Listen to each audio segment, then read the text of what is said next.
Flags, please.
Hear ye, hear ye, hear ye. The special session of the District Court of Ramsey County is now open pursuant to adjournment. The Honorable Sarah Grewing presiding. Thank you, everyone. You may be seated.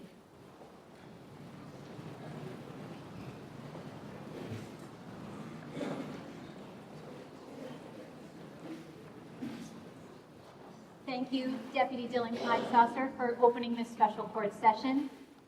And good afternoon, friends and family. I'm Sarah Grewing, and I have the honor and privilege of serving as the Chief Judge here in the 2nd Judicial District, Ramsey County. On behalf of Assistant Chief Judge Kelly Olmstead and all of the judges here and referees here of the 2nd Judicial District, I want to welcome you to this special court session. I also want to thank and acknowledge our special guests here today, including Chief Judge Jennifer Frisch and Judge Japal Harris from the Minnesota Court of Appeals. We are so very grateful to the Ramsey County Bar Association for their leadership and for appreciating and recognizing the importance of gathering in a special session in remembrance of those who served as lawyers and judges in service to the public and private sectors. Next year, at this memorial, we will honor someone we laid to rest the day before yesterday, Assistant Ramsey County Attorney Colin Haley.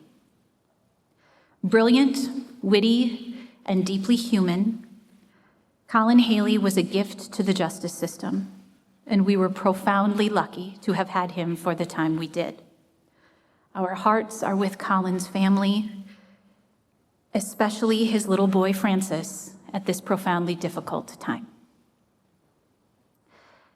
As I prepared for our session today and reviewed our program, what struck me most is that while each life is unique, there are unmistakable threads that run through the stories of everyone we honor here this afternoon. First, there is a deep and abiding commitment to public service.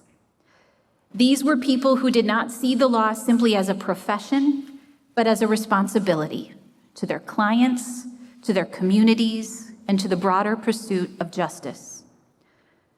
Whether in courtrooms like Judge Diamond, classrooms like Steve Lebo, or in public life as legislators like Representative Pharisee or the Speaker of the House, Melissa Hortman, they showed up again and again in service to others. Second, there is integrity. Over and over, we'll hear about people today who understood that how you practice law matters, just as much as what you achieve. They were guided by fairness, by ethics, and by a quiet but unwavering commitment to doing what is right, even when it is difficult. Third, and perhaps most powerfully, they elevated the people around them. Many, like Referee Williams, Professor Fallinger, or Speaker Hortman, were trailblazers themselves. They broke glass ceilings and kicked down doors when they had to, but then they brought others along with them. All of the people we honor here today were mentors, were teachers and colleagues who made others better, sharper, more thoughtful, more compassionate. Their impact is not only in what they did, but in the people they shaped along the way. And woven throughout all of these lives is a deep devotion to family and to community. Their professional achievements were significant, but they are remembered just as much, if not more, for how they loved, how they showed up for those they loved, and how they connected with others. In the end, what emerges about those we honor here today is a shared legacy. Lives grounded in service, guided by integrity, and defined by the impact they had on everyone around them. May we honor these extraordinary women and men, not only by remembering, but by carrying that example forward in our own work, in our own decisions, and in how we treat each other every day. To the families, the friends, and colleagues of those who we remember today, know that we are so sorry for your loss. We wish you peace, and we hope that this memorial brings you some comfort. Please help me welcome Maya Misagi, Ramsey County Bar Association President, now to the podium.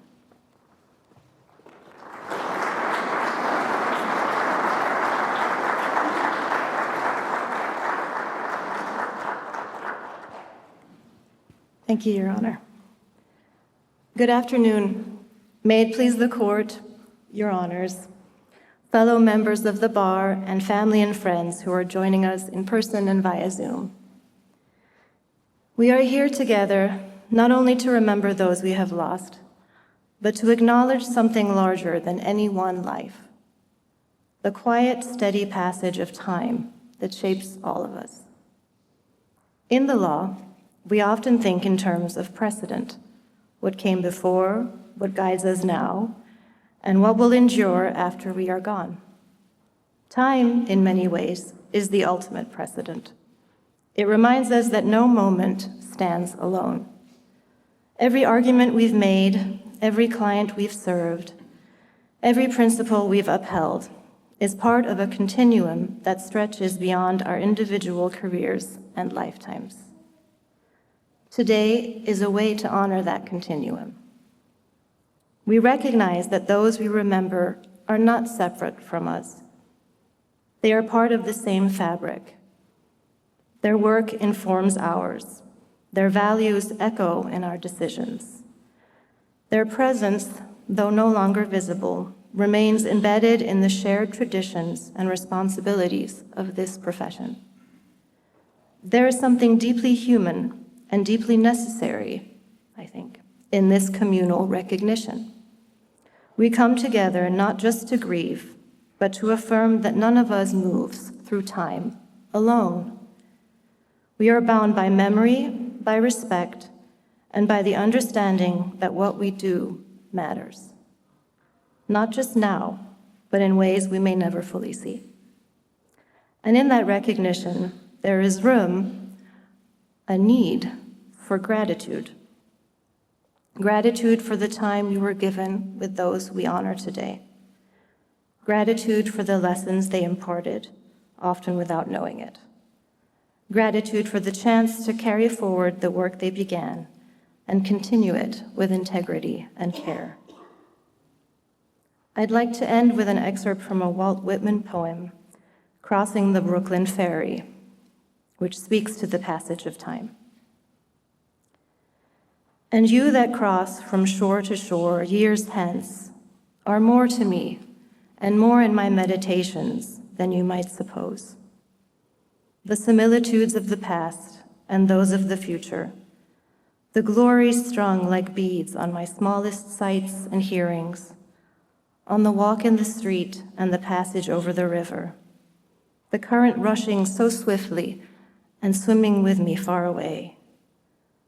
The others that are to follow me, the ties between me and them, the certainty of others, the life, love, sight, hearing of others.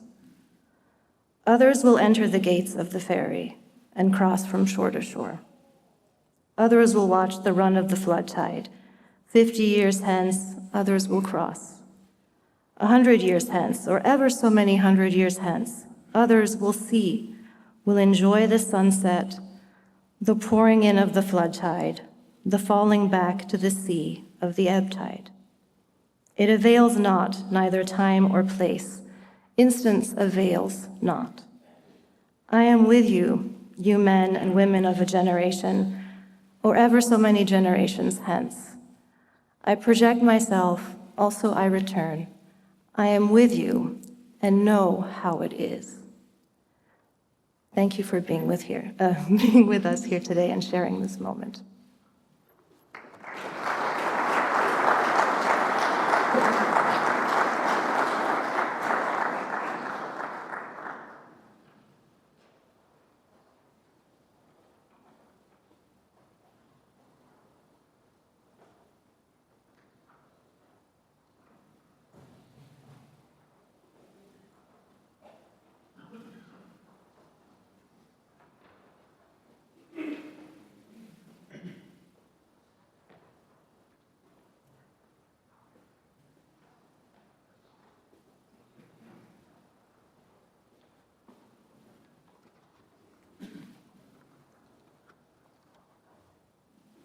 May it please the court.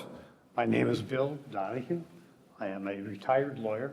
I live in Ramsey County, and I practiced law for many years at the Attorney General's office and at the University of Minnesota, which is where I met Jim. And I am here today to honor his memory. Jim and I met at the university many, many years ago when he worked as the speechwriter for university presidents, and then worked for many years as an attorney in the Office of General Counsel, where I was lucky enough to be his supervisor. He was not only a great writer, but a very good lawyer. He tried cases and he won them. He grew up on the east side of St. Paul and attended St. Bernard's. And he was a modest and unassuming guy. He reflects the goodness and decency of people from the east side.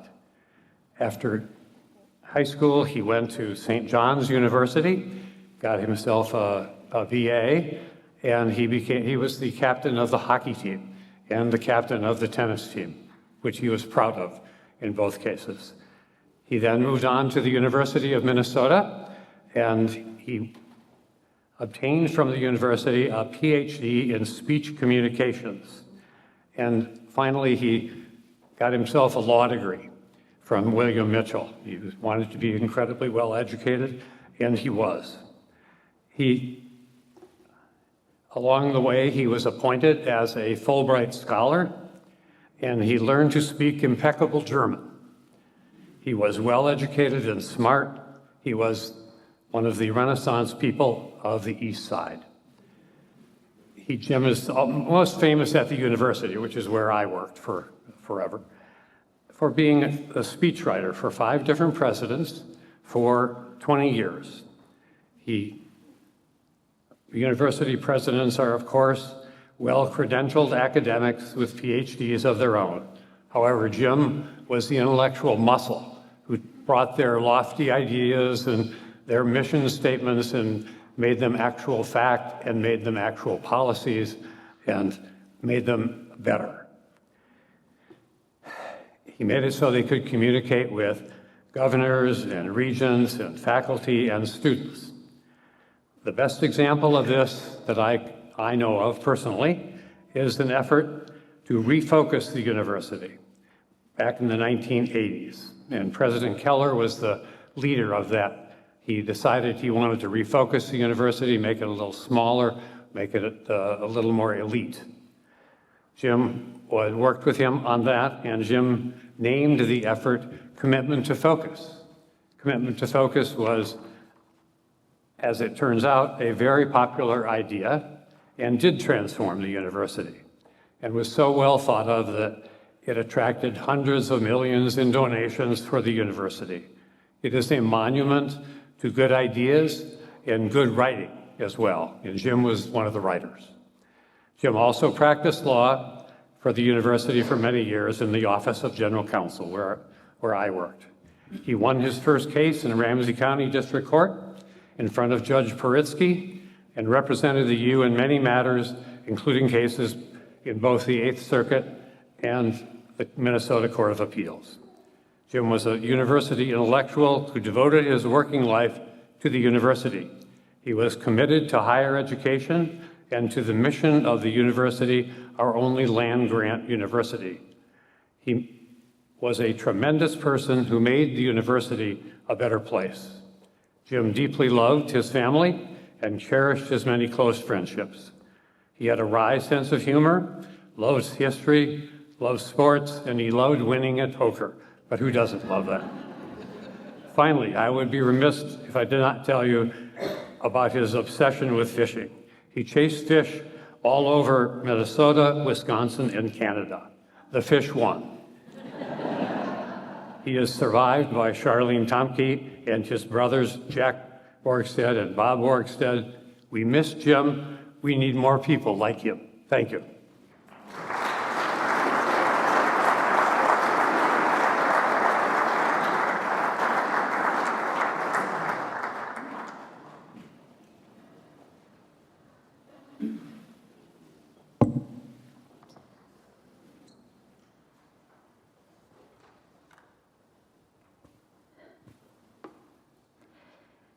May it please the court. The Honorable Patrick Diamond lived a life defined by devotion. He was devoted to his family, to his friends, to the law, and to the people of Minnesota. Pat was born on June 28, 1960, to Gwen and Henry Diamond. Alongside of his siblings, David and Peggy, he grew up in a family rooted in curiosity and in storytelling. From an early age, people recognized the qualities that would come to define Pat's life: his intellect, his warmth, and his sense of humor. Here at Hamline University, Pat met Beth Peterson, his wife and partner of more than 40 years. Their life together was marked by shared adventure, deep affection, and enduring partnership. They raised their sons, Charlie and Sam, with the same joy and curiosity that Pat brought to everything. As a father, Pat was present, engaged, and fully invested in the lives of his sons. Whether skiing in Minnesota or beyond, traveling or volunteering together at Camp Unistar, Pat showed his sons how to live, both fully and generously. Pat's professional life was equally remarkable. After graduating from the University of Minnesota Law School, where he served as a law review editor, he clerked for Judge Gerald Haney on the Eighth Circuit Court of Appeals. That clerkship was an experience that shaped both his legal mind and his commitment to justice. Pat went on to serve for 2 decades in the Hennepin County Attorney's Office, where he earned a reputation as an exceptionally skilled and thoughtful lawyer. Colleagues such as County Attorney Michael Freeman, then County Attorney Amy Klobuchar, and our colleague Judge David Brown described him as a brilliant, measured, and deeply committed lawyer, committed to doing what was right. In 2007, Pat argued a case before the United States Supreme Court, representing the state of Minnesota with distinction. He also appeared countless times before the Minnesota appellate courts, consistently demonstrating the clarity of thought and integrity that defined his work. Though I'm not sure that Pat liked the amount of time that the rules allotted him in the appellate courts. 15 minutes is just not enough to explain the nuances in the law, the benefits of one theory compared to another theory, and then an argument at the end that actually the second theory was the right one. I think Pat preferred an open-ended argument, and he loved a good conversation. In 2012, Pat was appointed to the 2nd Judicial District, where he served for more than a decade. As a judge, he brought not only that same intellectual excellence, but also a deeply human approach to justice. He cared as much about the most complex legal issues as he did about the individuals before him, including those struggling with substance use disorder, mental health, or the consequences of one single poor decision. Judge Diamond's work consistently demonstrated both legal breadth and courage. He presided over significant matters involving data practices violations and discrimination, including cases addressing the rights of transgender individuals. At the same time, he was deeply committed to our treatment courts and to the work of strengthening families and communities. He was instrumental to the creation of our Indian Child Welfare Act court, always centering the needs of children and families in his decision-making. He was also always a willing participant in the Ramsey County Judges Dinner, an event that many know is designed to give the bench and the bar an opportunity to laugh at themselves. Pat embraced that spirit fully, always showing up with wit and humility, and the thoughts of some of us that he may have missed his calling in improv. It was just one reflection of a man who never took himself too seriously, even while carrying the serious responsibilities of the bench. Those of us who worked with him often remarked not only on his brilliance, but on his ability to elevate others, to make those around him sharper, more thoughtful, and more just.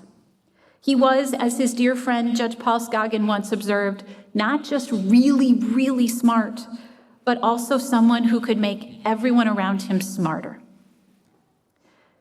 And we have all reaped those benefits. Judge Diamond also elevated those who worked for him. He was deeply invested in the people who worked in his chambers, particularly his former law clerks and court reporters, including his treasured longtime court reporter Jackie Rucker. He remained his clerk's steady advocate long after their clerkships ended, helping them secure positions, encouraging them to take time for family leave, and reminding them that their lives outside of the law mattered. Pat also understood that a courthouse runs on the dedication of many. He was a consistent voice for fair compensation and respect for the staff who make the work of justice possible every day. Yet for all of his professional accomplishments, Pat's legacy is inseparable from the life he built with his family.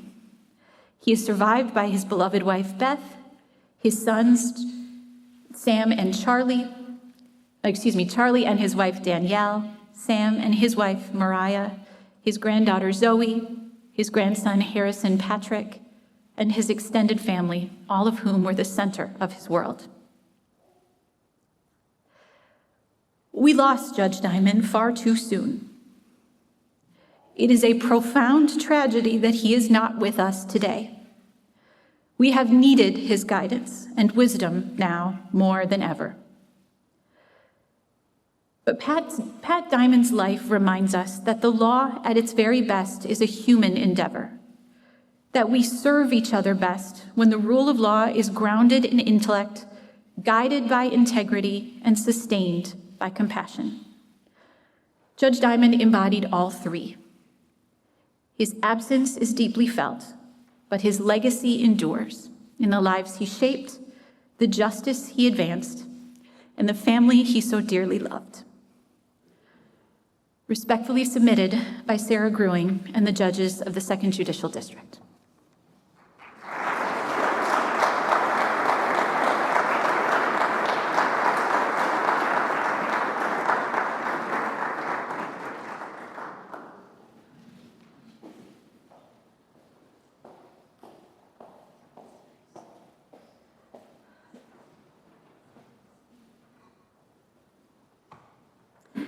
May it please the court.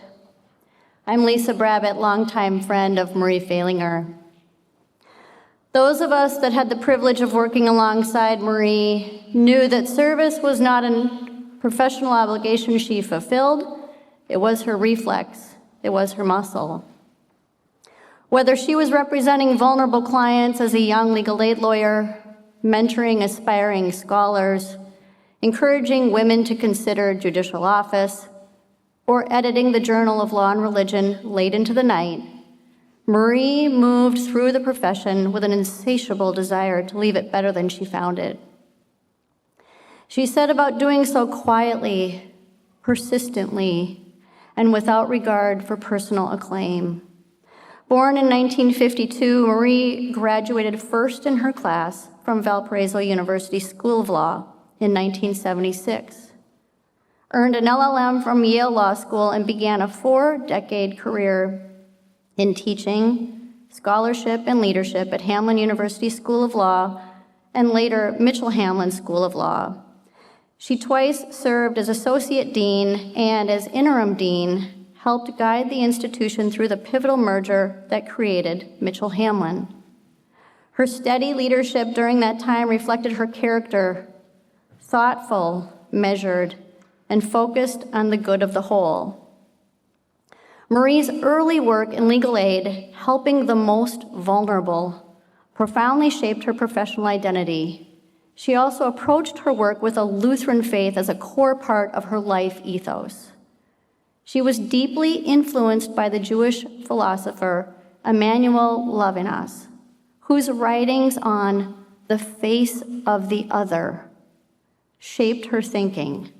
Levinas argued that ethical responsibility begins when we see the face of another human being, vulnerable, particular, and irreducible. Marie wrote, and I quote, "Levinas provides the vision, the ethics of encounter." Responsibility is not abstract. It is personal. It begins in presence. That framework explains Marie's life more clearly than any list of accomplishments ever could. The law was just as she lived it, about encounter. Nationally, Marie became one of the most respected scholars in the field of law and religion. For 24 years, she served as the editor of the Journal of Law and Religion, helping to shape a discipline that has grown more nuanced, more diverse, and more attractive to voices that had all too often been marginalized. She authored or co-authored 4 books and more than 100 articles and book chapters. Her scholarship was rigorous, but it was never abstract. It was animated by a conviction that legal systems must grapple honestly with pluralism, vulnerability, and inclusion. Marie believed systemically that authentic engagement across difference strengthens both law and community. She urged scholars and lawyers alike to speak from their own tradition with integrity, not to exclude others, but to enrich the collective conversations. She understood that diversity of perspective, religious, cultural, and experiential, is not a complication to be managed, but a gift to be welcomed. In a profession sometimes tempted towards uniformity, she championed intellectual courage and respectful encounter. Her service extended well beyond the academy. Marie served on numerous nonprofit boards and advisory groups, including Central Minnesota Legal Services, Minnesota Women Lawyers, and the Council on Religion and Law, and the many sections of the Association of American Law Schools. She helped found initiatives that bridged law with pressing social needs, including the Infinity Project, Church Innovations Institute, the American Indian Policy Institute, and the Consortium for the National Equal Justice Library. Each endeavor reflected the same thoughtful through line. Justice requires intentional effort, collaboration, and persistence.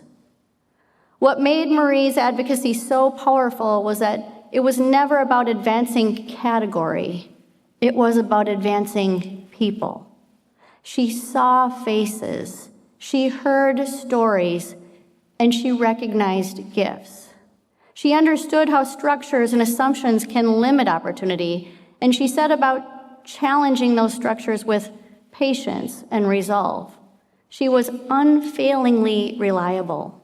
If you asked Marie to contribute one idea, she would return with 10, researched, refined, and accompanied by a very thoughtful follow-up, often after midnight. Am I right? She planned carefully, executed faithfully, and never sought credit. Her colleagues and students experienced that same thoughtful generosity. She mentored young faculty with humility, guided students with care, and modeled intellectual seriousness joined with kindness. She received numerous awards, including the Minnesota Lawyer Attorney of the Year Award, the Minnesota Women Lawyers Myra Bradwell Award, and recognition from Minnesota Justice Foundation. Yet again, accolades never altered her steady focus. She measured success not by recognition, but by impact. Marie was also deeply devoted to her family.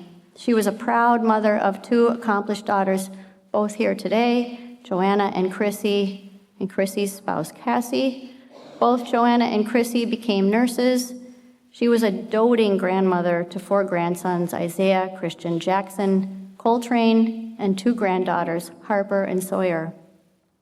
She is also survived by her mother, Joan, her 2 sisters, Dr. Ann Falinger, her deceased spouse, Robert, and Kay, her spouse, Stephen. 3 brothers, Dr. Conrad III, his spouse, Martha, Dr. Mark, his spouse, Ashley, and Dr. Tom and his spouse, Gail Falinger. She is also survived by 14 nieces and nephews. Those roles were never secondary to her professional life. They were integral to it. She believed that law must serve human flourishing, and she found her own flourishing in those family relationships. For the Ramsey County Bar, Marie's legacy is both concrete and enduring. It lives in the judges who she encouraged to step forward. It lives in the scholars. I promised myself I would do this when I'm crying. It lives in the scholars whose voices were welcomed into national conversations. It lives in the students who learn that law is not merely a system of rules, but a vocation towards justice. The administration of justice depends on individuals who are willing to do the unglamorous work, to listen carefully, to organize thoughtfully, and to advocate persistently, and to build institutions that outlast them. Marie Falinger was such a person. The world and our profession are more just and more compassionate because Marie was in them. May we all spend our days stewarding her incredible and inspiring legacy. Thank you.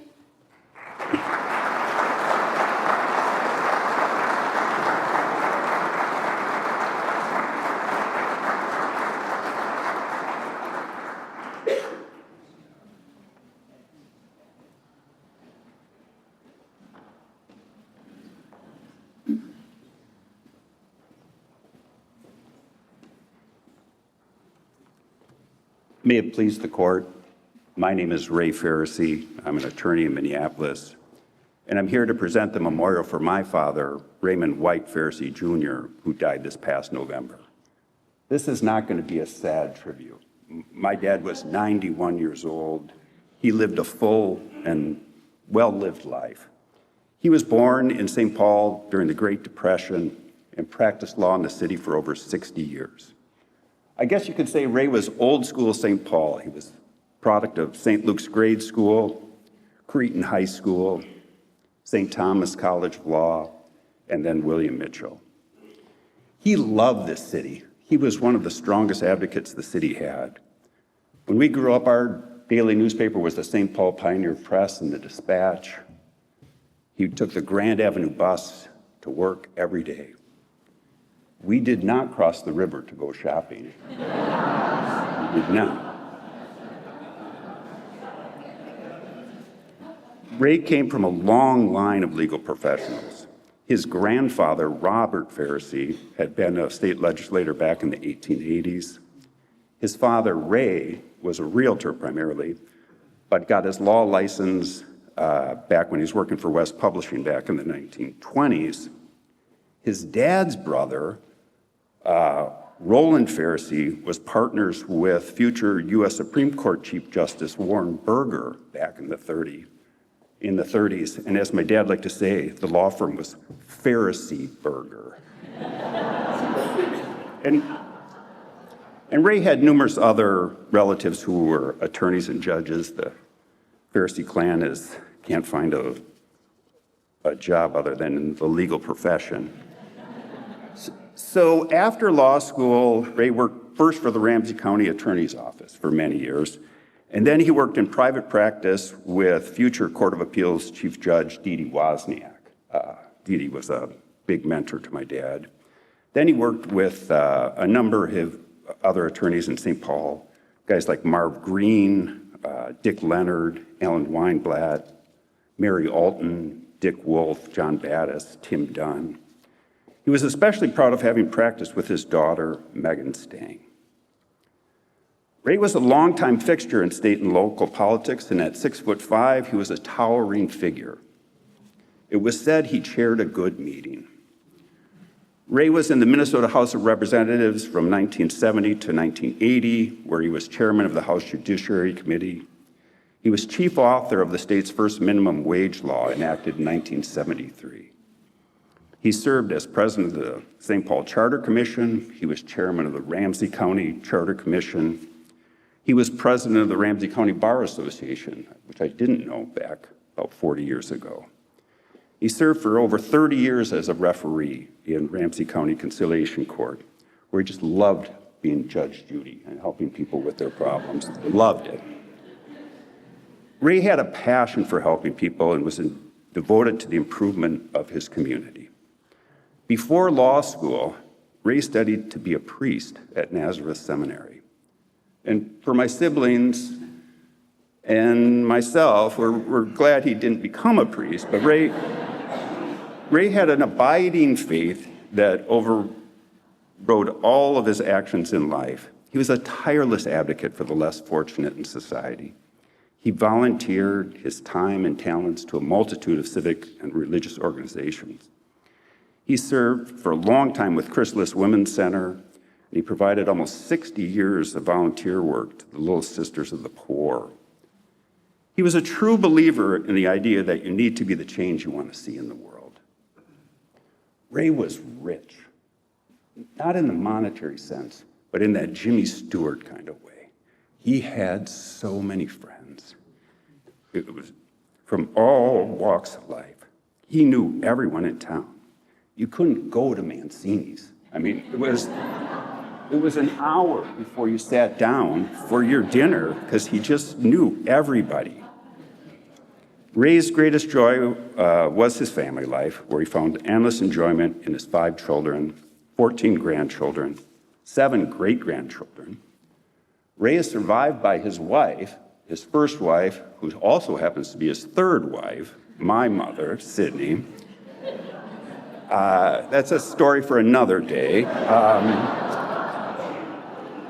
And his children, Tara, myself, Bridget, Patrick, his son-in-law, Brian Stang.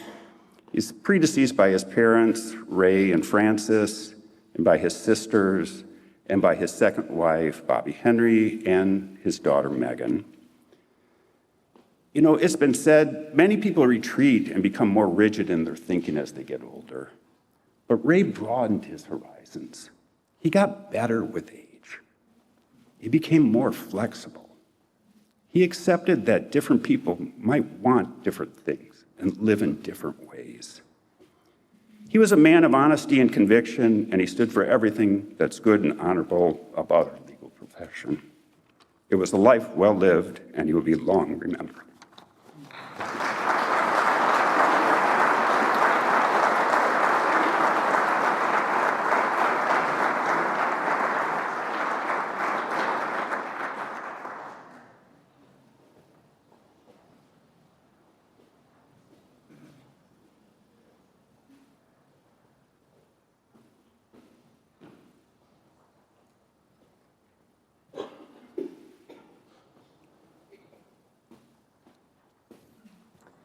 May it please the court, my name is Paul Giefer.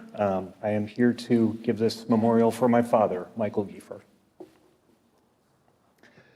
My father, Michael Joseph Giefer, was born on March 11th, 1945, and passed away at his home in Mendota Heights on July 30th, 2025, at age 80, surrounded by his family.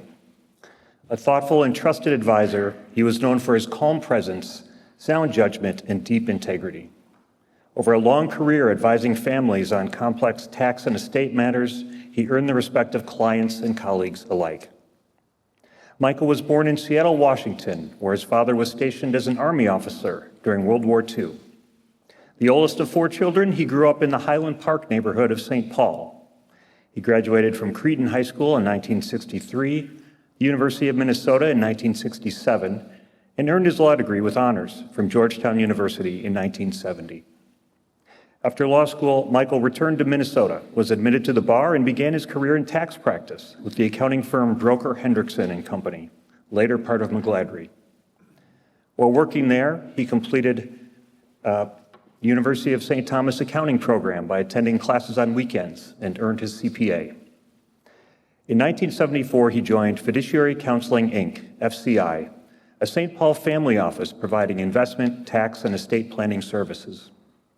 Over the next 33 years, he became a cornerstone of that office and eventually served as vice president of taxes and estate planning. His work focused on estate planning, income tax planning, and tax compliance. And during his tenure, he worked on many significant matters, including a gift tax disclaimer case that reached the U.S. Supreme Court.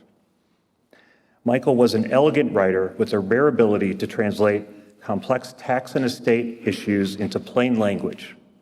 One colleague said he produced the most beautifully written work he had ever seen. He was also respected as a wise and generous mentor. Those who worked with him valued not only his knowledge, but his thoughtful approach to difficult problems and his long-term perspective. Upon his passing, a client remarks that Mike offered far-sighted advice and wisdom and would never cross an ethical line. As a lifelong birder, Michael was also a careful observer of people. He often listened while others debated, but when he spoke, people knew his words mattered. That same measured approach made him a subtle but effective negotiator.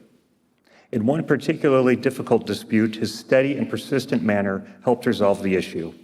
And it reflected not vulnerability, but tenacity and resolve. Clients appreciated having Mike Giefer in their corner. Beyond his professional accomplishments, Michael was known for his warmth and wry sense of humor. On a spring evening in 1971, he met the love of his life, Donis Moorbacher, when he asked her to dance. Married in 1973, they raised 4 children and shared more than 50 years together. To us, he was a source of guidance and encouragement throughout our lives. He is survived by his wife, Donis, his children, Paul, Andy, Anne-Marie, and David, his sister, Judith, and brother, William, and his beloved grandchildren.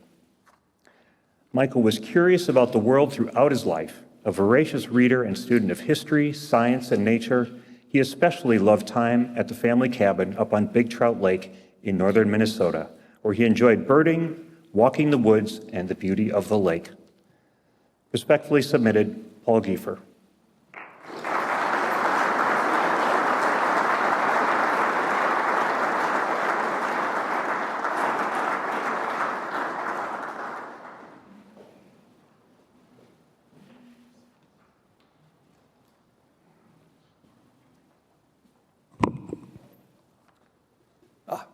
May it please the court. My name is Brian Lake, and I'm here today to tell you about my colleague and friend, Melissa Hortman. It is my honor to read this memorial that was written by her children, Colin and Sophie. Melissa Ann Hortman was born May 27, 1970 in Fridley. Melissa, her husband Mark, and their dog Gilbert were tragically taken from their family, friends, and loved ones June 14th of last year. They lived lives full of love, dedication, and service. Melissa graduated from Blaine High School in 1988. She received an undergraduate degree from Boston University in 1991, and then earned a law degree at the University of Minnesota in 1995. Melissa also earned a master's in public administration from the Harvard Kennedy School in 2018. Melissa learned early from her parents about the importance of following the Golden Rule and the principle that to whom much is given, much is expected. She felt that she had both the ability and the obligation to serve others. And inspired in part by Abraham Lincoln and Walter Mondale, she pursued law as a pathway to public service. Melissa began her legal career at Legal Aid, where she won a record-setting verdict in a housing discrimination lawsuit. Recognizing the limits of litigation, Melissa ran for the Minnesota House of Representatives. On her third try, in 2004, she won. Melissa eventually rose to become Minority Leader and then Speaker of the House. Early in her legislative career, she focused on transportation and energy policy, and she authored Minnesota's trailblazing solar energy standard and community solar laws. Melissa was the longest-serving female speaker in Minnesota history, and she led the House chamber during the 2023-2024 session, which has been described by many as the most productive in 50 years. In addition to her legislative service, Melissa served as a uniform law commissioner, and she worked in the Hennepin County Attorney's Office. Her incredible record of accomplishment was only matched by her humility and her ever-present instinct to defer credit and accolades. Outside of her work, Melissa enjoyed cross-country skiing and gardening. She loved baking, and she would frequently bring cakes for her staff. Melissa and Mark enjoyed traveling with their family, and they volunteered with Helping Paws, which is an organization that trains service animals. Their daughter Sophie partnered with her dad to train Minnie, who is now paired with a veteran. Their other attempt with Gilbert was a failure in that way, but with his infectious energy and love of people, Gilbert chose a different career path, that of Hortman Family Dog, and he held a very special place in Melissa's heart. Melissa's children, Sophie and Colin, would like to share some ways that you can honor their parents if you would like. Plant a tree. Visit a local park and make use of their amenities, especially a bike trail. Pet a dog. A golden retriever is best, but any dog will do. Tell your loved ones a cheesy joke and laugh with them. Bake something, bread for Mark or cake for Melissa, and share it with someone. Try a new hobby and enjoy learning something. And last, stand up for what you believe in, especially if that thing is justice and peace. Finally, Sophie and Colin wanted to share, and I quote, "The best way to honor our parents' memory is to do something, whether big or small, to make our community just a little bit better for someone else." And I just wanted to say, on a personal note, that when Melissa spoke of her children, which was frequently, it was always with immense pride. And I know that she would be deeply proud at how they have handled themselves with incredible strength and grace and dignity for these past 12 months, past 10 months, under the burden of just unimaginable pain. And I know that they are exhibiting the finest qualities that she displayed, and I know that her light will continue to shine through them well into the future. Thank you.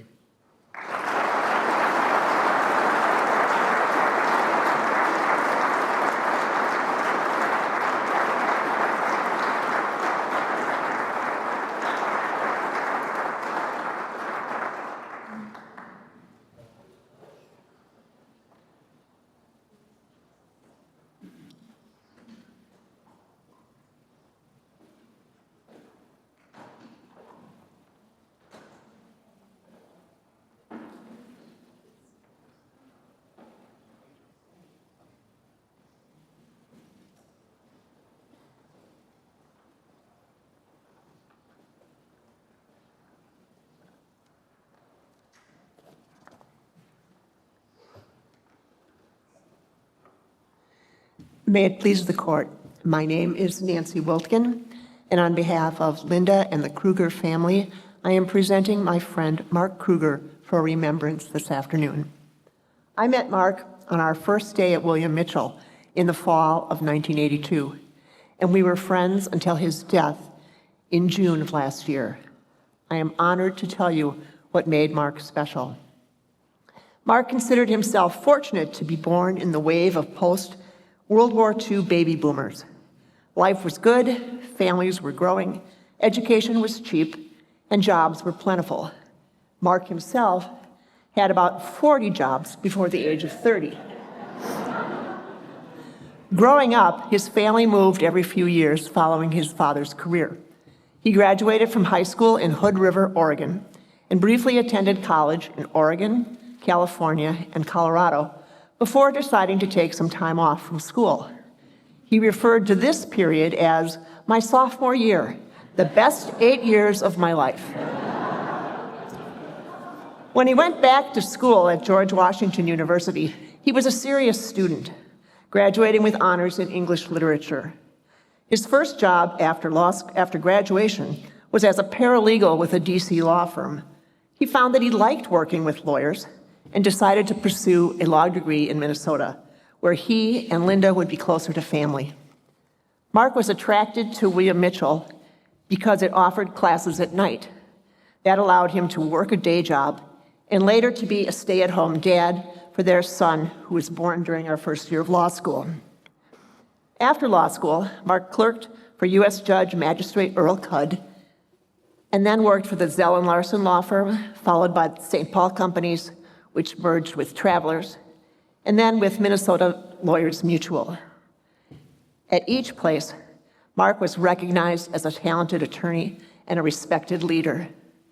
But a recitation of his jobs and professional accomplishments would not begin to capture his contributions.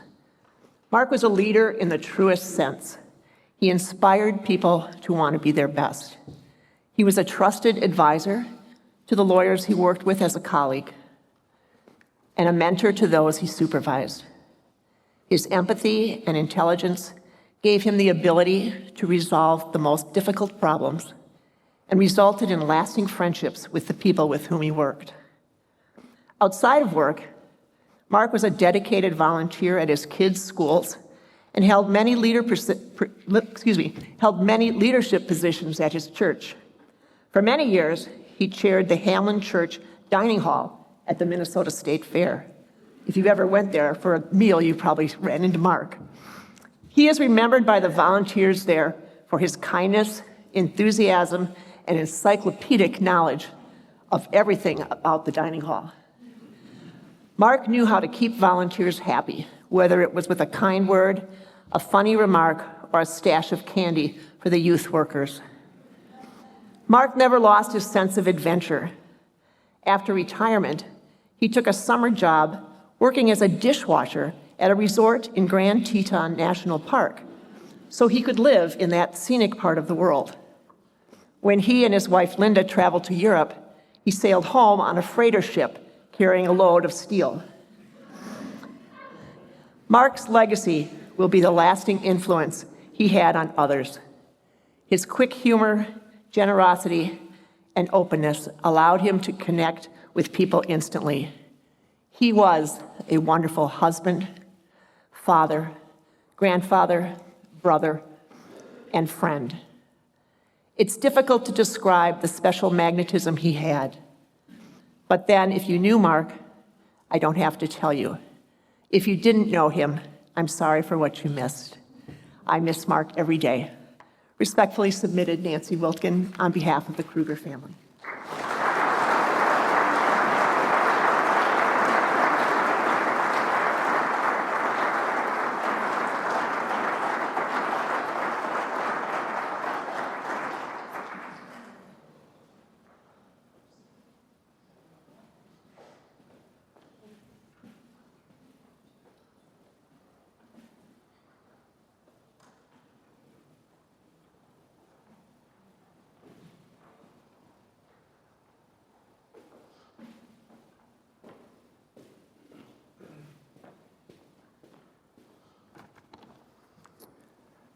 May it please the court.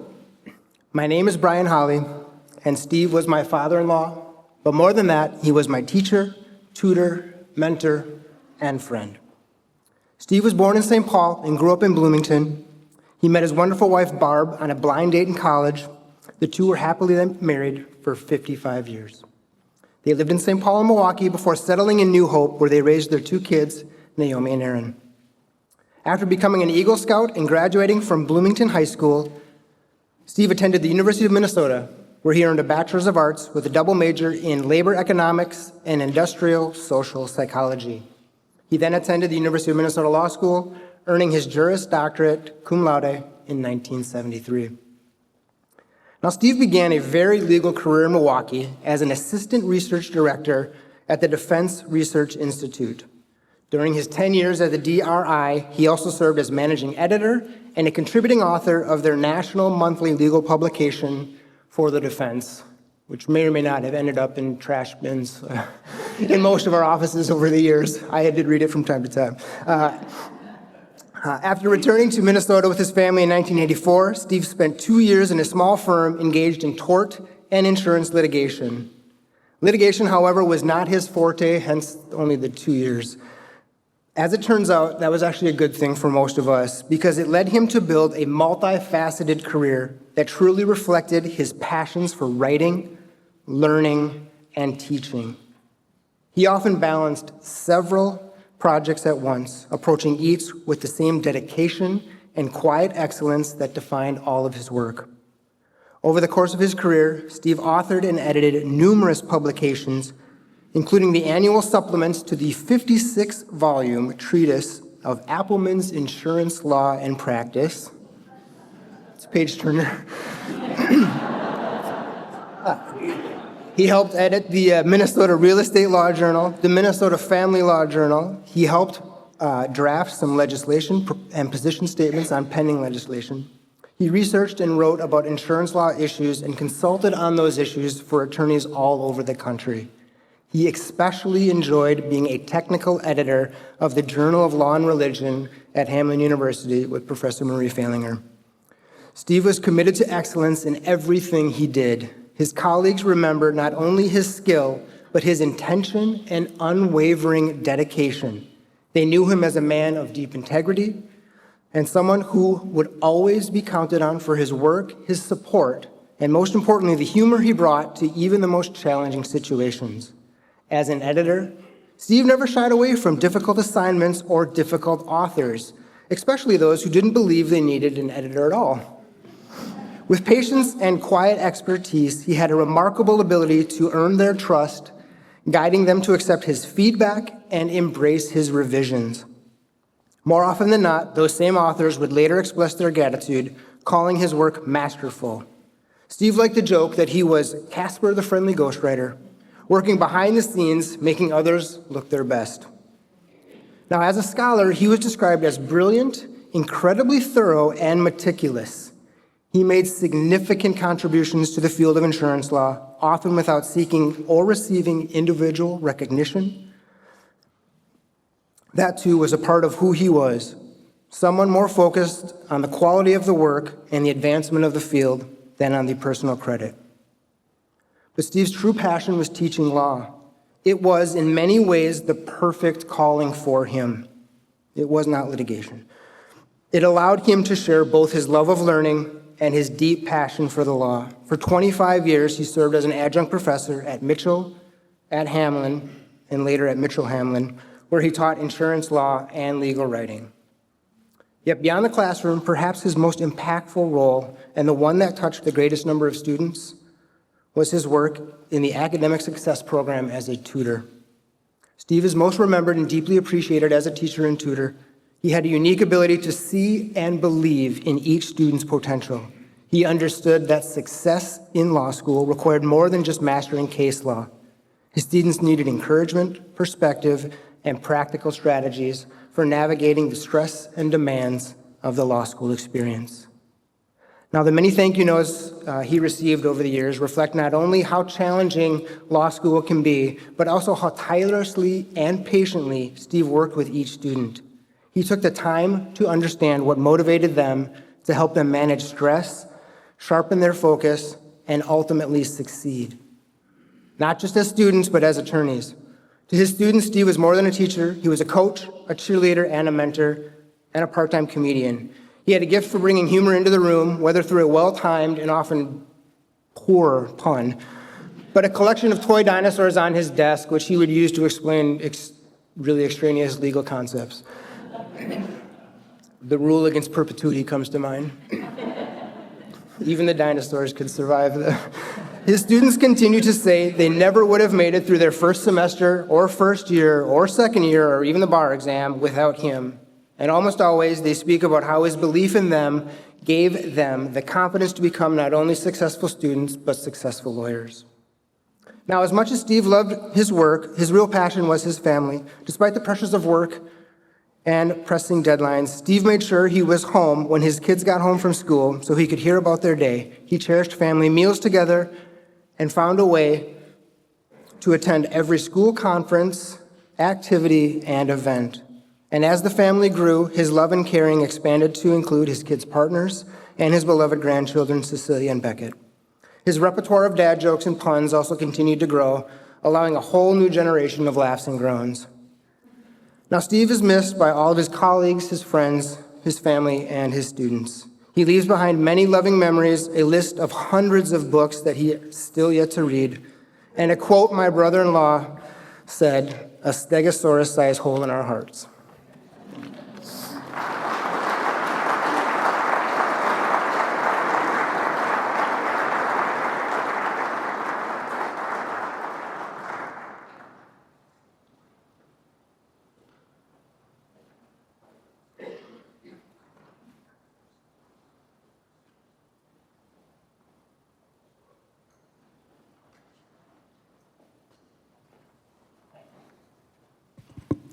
May it please the court. I am Juanita Bolin Lewis, a retired attorney, and I'm proud to tell you a bit about my husband, the Honorable Richard C. Lewis, who died on June 28, 2025. He was born in Maryland in 1945 to parents who both served in the U.S. Navy during World War II. Rick moved to Minnesota when his father became principal of Shakopee High School, and Rick graduated in 1963 from Shakopee, where he was a National Merit Scholar. He attended Yale University and graduated with a degree in history in 1967. He then started at the University of Minnesota Law School, but he got drafted into the U.S. Army, where he served as atomic demolition specialist in Germany. Luckily, not Vietnam. Rick and I met at a party thrown by a state co-worker in April 1974. Rick was in law school at the time, and I started law school later. Rick graduated from the University of Minnesota Law School in 1974 and passed the Minnesota bar the same year. We waited to get married until August 1977, after I'd taken the Minnesota bar exam, but before the results came out, luckily we learned I'd passed the bar just after we returned from a wonderful honeymoon trip to Europe. This was the first of many trips we took during our marriage. Often on these trips, we met with lawyers in foreign countries, including the former USSR, Ukraine, Uzbekistan, Tajikistan, Iran, India, Europe, Africa, South America. We love to travel. After a brief period in private practice, Rick got a job with the state of Minnesota working on unemployment cases and then became an unemployment law judge. He was an appeal tribunal chair from 1976 to 1978 and became the representative of the commissioner for the Minnesota Department of Economic Security from 1978 to 1980. For most of his career from 1980 to 2012, Rick was an administrative law judge with the Office of Administrative Hearings, where he was a member of the first panel of ALJs. During his career as an ALJ, he held hearings in all but 2 of Minnesota's 87 counties.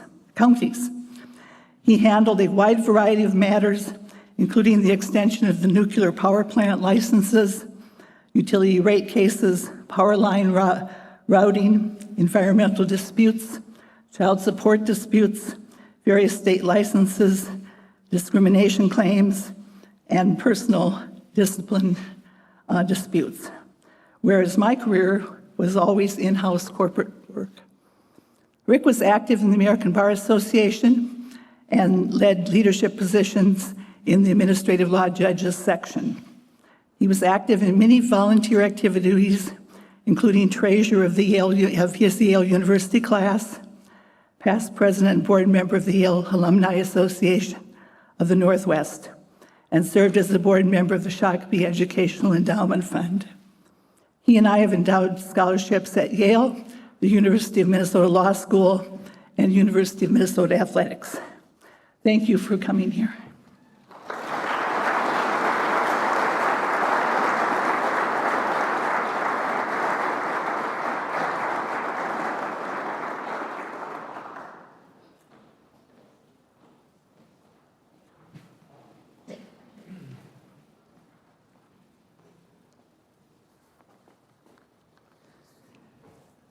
May it please the court. My name is David Hutchinson, and it's my honor to present the memorial for Mary Catherine McLeod, written by her 3 children. When Mary Catherine McLeod felt strongly about something, she let you know about it. She was a lifelong Democrat who promoted liberal candidates and causes. She worked to erase the stigma around mental illness. She was a prolific writer of letters to the editor and a social force of nature. Born Mary Catherine Zachariason in Hopkins, Minnesota, Mary was the second of 7 children of Hazel and Russell. She served as secretary of the student government at the University of Minnesota and married Walt Bachman, student government president. While he was in law school at Stanford University, she earned a master's in statistics there. The couple had 3 children, raised in Minneapolis, and Mary went to U of M Law School at age 36. She clerked for Minnesota Supreme Court Chief Justice Douglas Amdahl, then worked at the Faegre and Benson law firm. She later co-founded a 3-woman firm. When she and Walt divorced, to mark the occasion, she bought a convertible. She also changed her last name to her mother's maiden name, McLeod.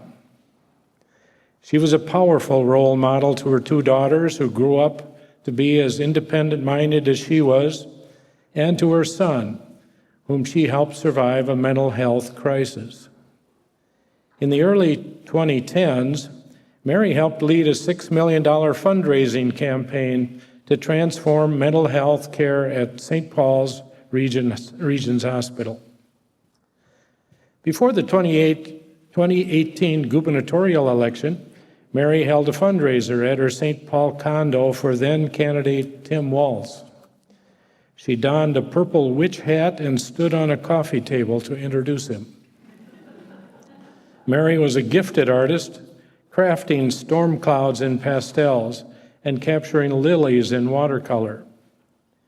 She was at times a Unitarian and a humanist. Over her life, Mary gathered regularly with groups of women, from the Breakfast Club to the Sassy Ladies, and other friends to play poker and talk politics. She also loved reunions with Hopkins High classmates. Mary adored sailing as a passenger, dancing, and music. She once ditched the nosebleeds at a Jimmy Buffett concert to sneak into the hazy-aired, expensive seats. She had Elvis and Downton Abbey themed parties and hosted poetry slams. Even when she moved into assisted living, she propped open her door and invited anyone passing by to join her gatherings. Mary also wrote frequent letters to the editor, mainly to the Star Tribune and the New York Times. In the dozens she had published, she backed abortion rights, called for better sexual harassment reporting procedures, and shared that she wished more people would speak their minds rather than deferring to Minnesota Nice. Respectfully submitted by Rachel Bachman, Matthew Bachman, and Melissa Bachman-Uglant.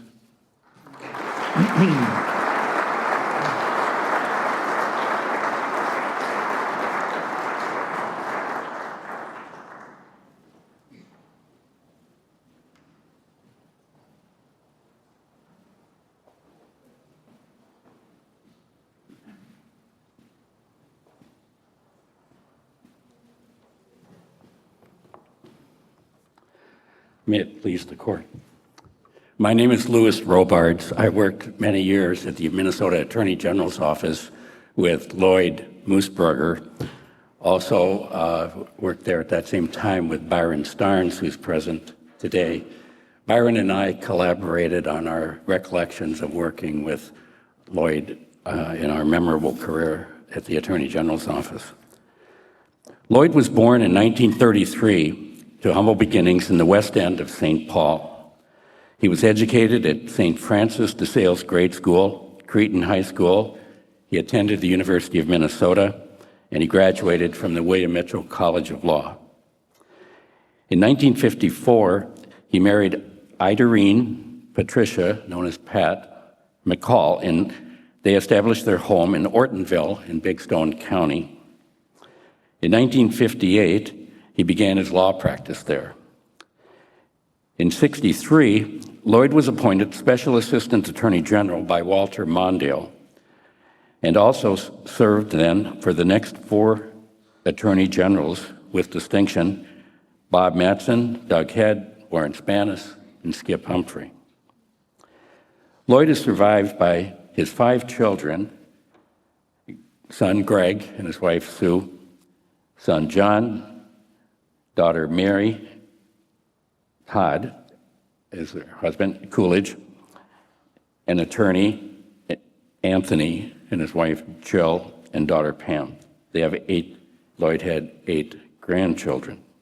He's survived by he was by his wife who died previously, his wife Pat. Lloyd was a distinguished and dedicated public servant and lawyer for 6 decades. He was a Bar Association leader and a role model and mentor for over 3 decades to lawyers in the Attorney General's office. Many of whom went on to practice as litigators and judges throughout Minnesota. Lloyd's public service did not end with his retirement, nor was it restricted during his active years of practice. For decades, he devoted himself to preserving the integrity and the practice of law. He chaired the First District Ethics Committee for the Bar Association for 4 decades, from 1974 to 2008. He served as president of the District 17 Bar Association in Big Stone County, and was the first District Bar Association, also served with them.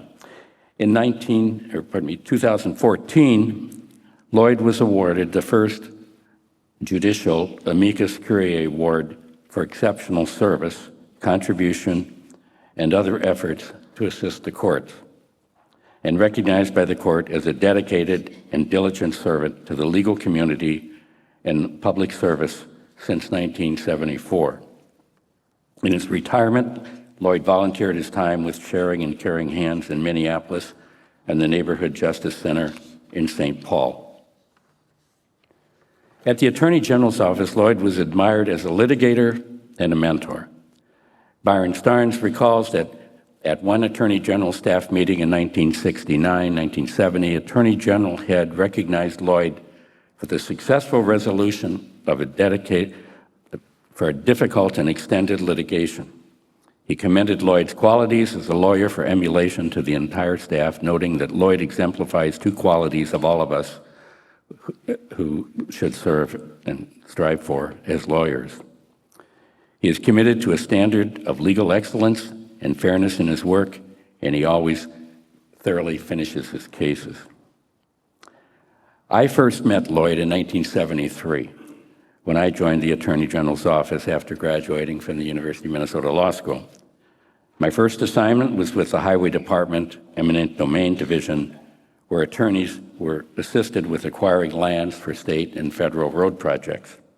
This involved litigation involving property values in highly contested hearings and jury trials.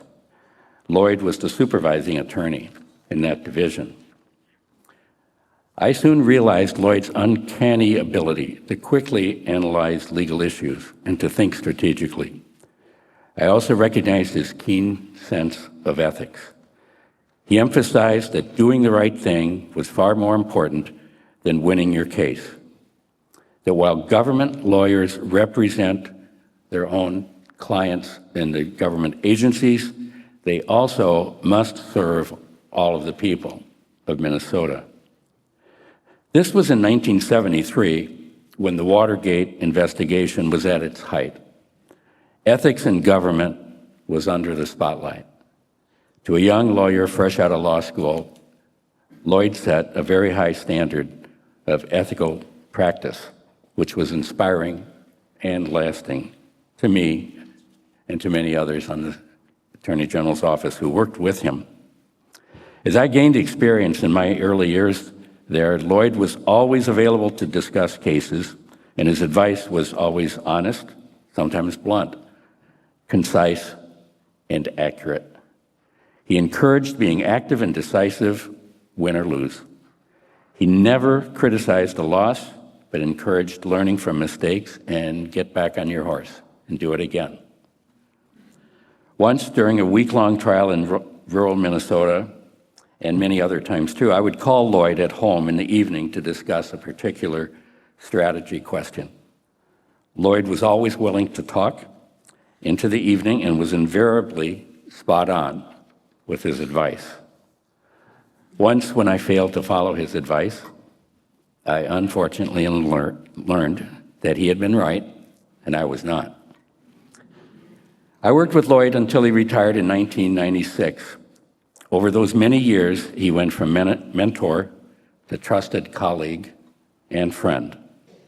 He had a similar effect on others, both inside and outside the Attorney General's office, as indicated by many colleagues and co-workers, public and private, and members of the judiciary who attended a very large retirement dinner set for him at the Fort Snelling Officers Club. I have one lasting memory of Lloyd. He was a fan in those early days of the Minnesota Vikings, especially during their glory days with legendary coach Bud Grant. Jim Marshall, some of you may remember, was an all-pro Viking defensive end who played more than 15 years, rarely missing a game, and known as an Iron Man on the team.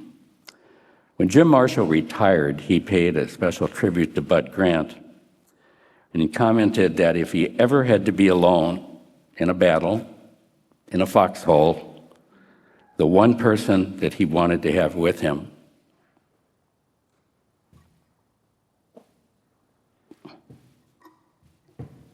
was Bud Grant.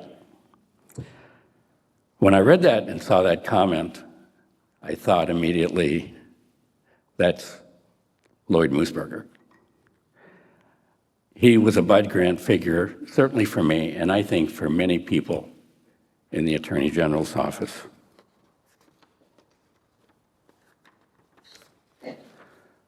While Lloyd's military bearing, his flat-top haircut, and squared-away demeanor were initially unnerving to some younger lawyers fresh from campuses of the late 60s and early 70s,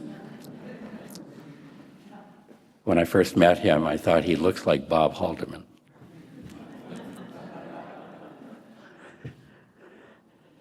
He led by example with his coaching and humor and engendered respect, loyalty, and admiration as a lawyer and as a person. The legacies from Lloyd's practice of law are integrity, fairness, and a standard of excellence in his work, and his dedication always to finding a just and fair resolution to resolve a case that remained resolved into the future. These are aspirational qualities not only for those who worked with him, but for all lawyers. Thank you.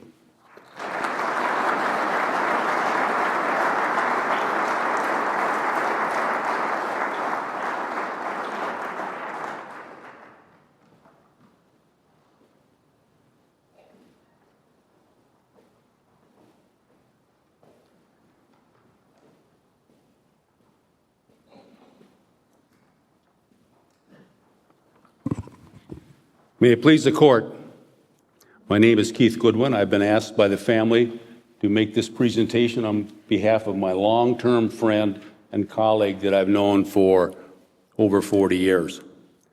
Lee was born in St. Paul in December 1, 1951.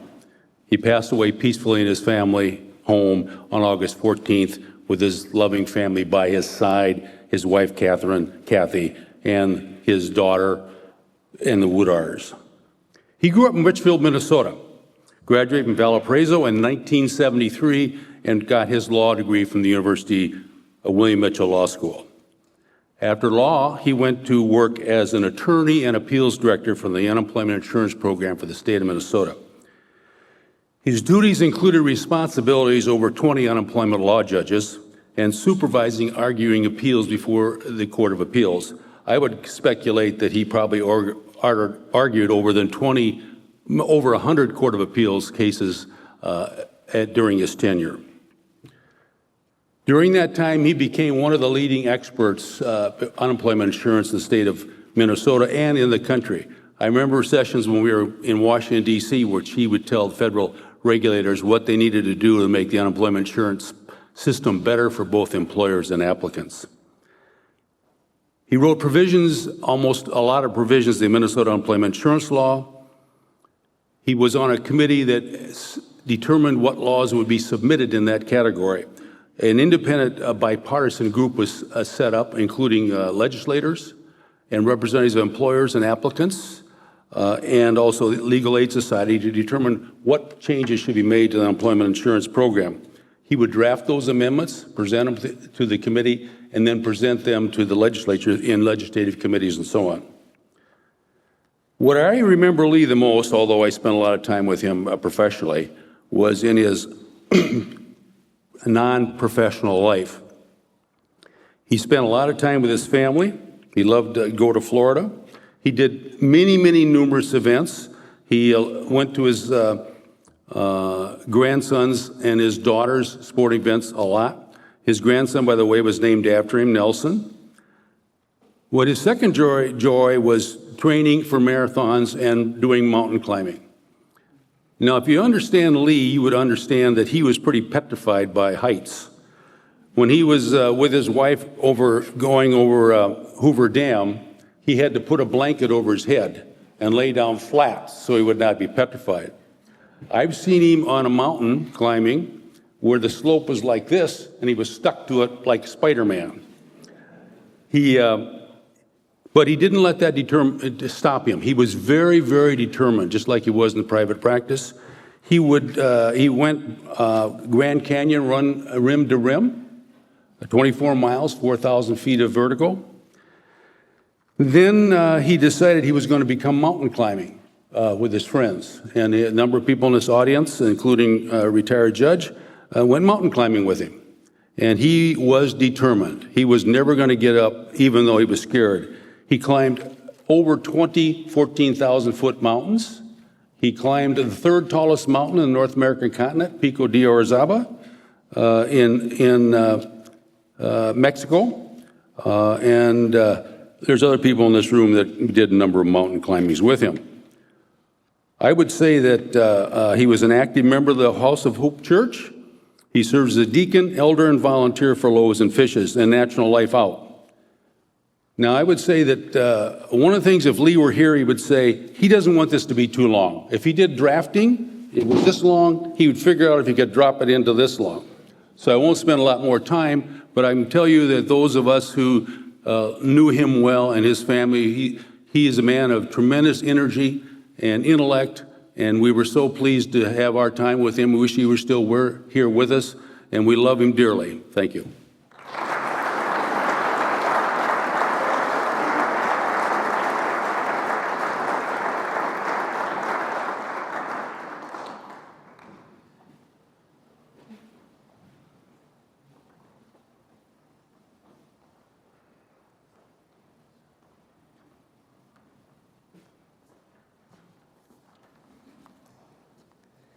May it please the court.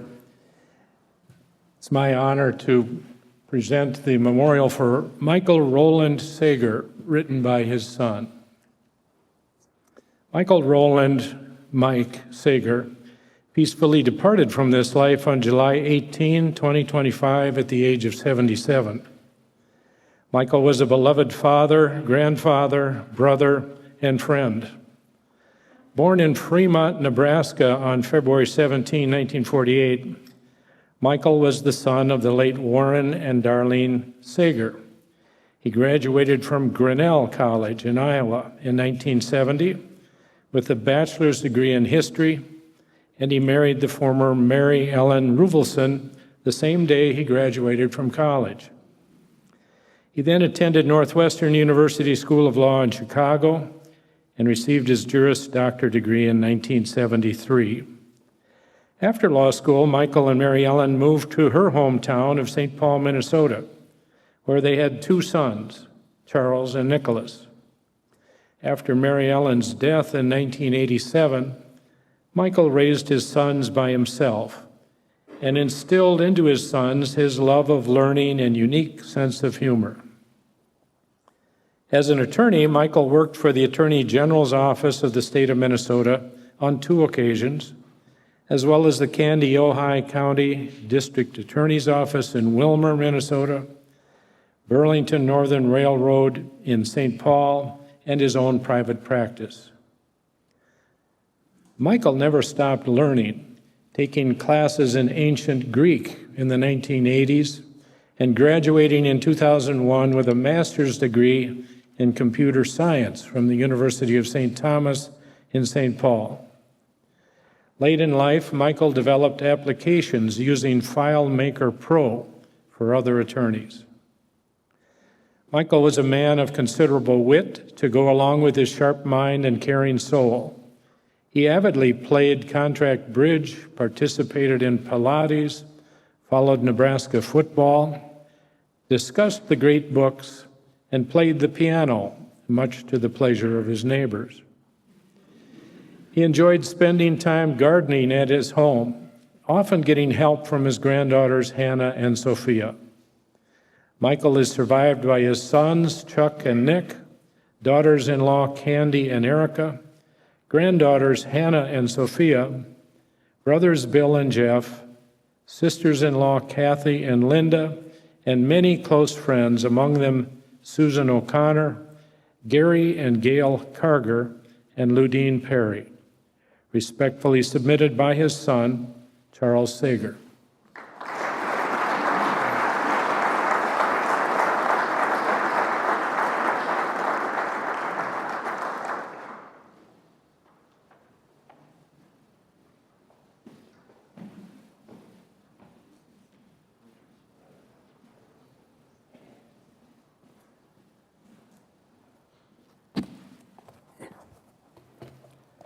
May it please the court, ladies and gentlemen, my name is Bernard Friel, and I have the pleasure and honor today to present memorials for Bert Swanson and Peter Seed, both of whom were law partners of mine for over 40 years and treasured and esteemed friends for over 55 years. Let me begin the memorial with Bert Swanson.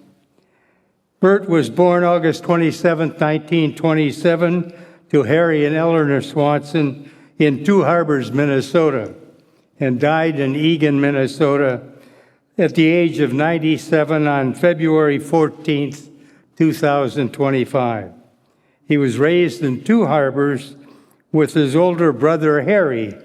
His early life was shaped by his experiences growing up in a rural environment during the Great Depression. His life was also molded by experience in the military.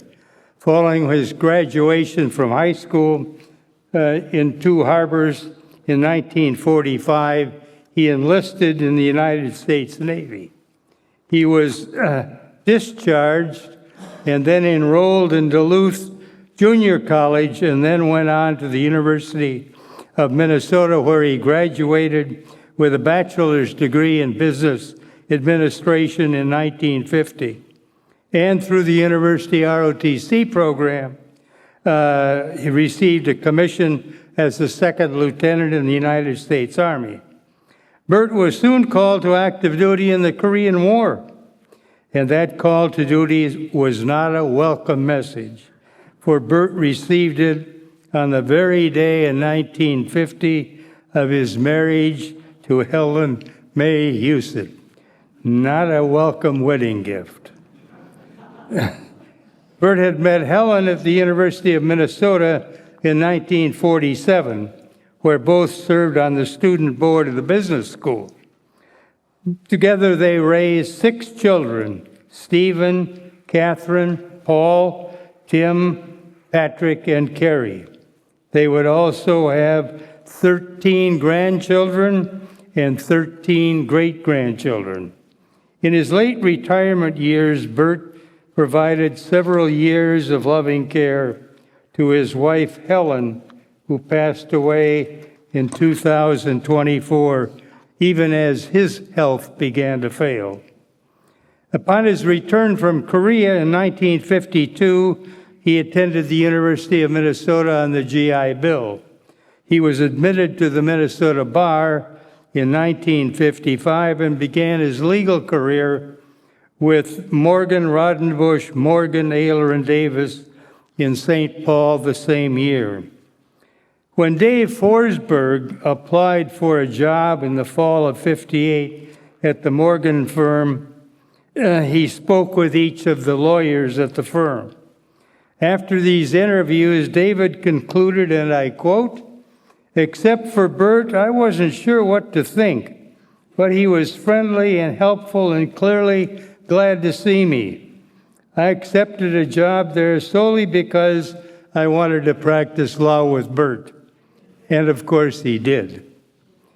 Bert came to Dave a year and a half later and told him that something was in the wind. It was, of course, the pending merger of the Morgan firm with Briggs, Gilbert, Morton, Kyle, and McCartney. That merger took place on April 1, 1960, and they became the 19-lawyer St. Paul law firm of Briggs and Morgan. Eventually, in no small part due to Bert's foundational efforts, it is today an integral part of the national 1,200-lawyer firm of the Taft Law Firm. There was some perception in the legal community that this was a merger of quite different cultures, causing one observer with a sense of humor to describe this new firm metamorphically as a posse of cowboys riding English saddle.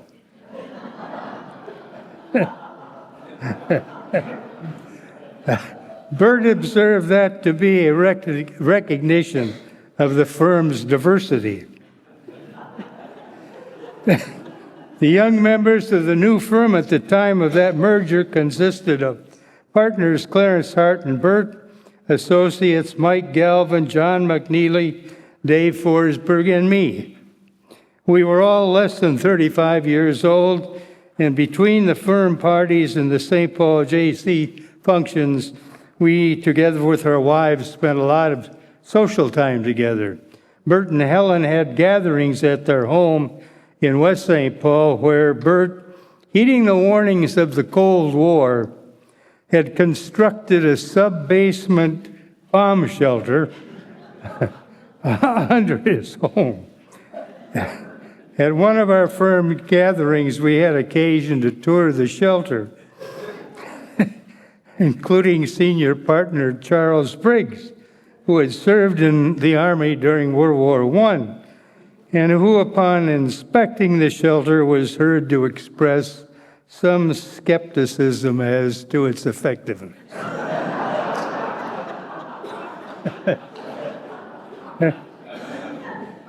Bert served as Briggs' managing partner.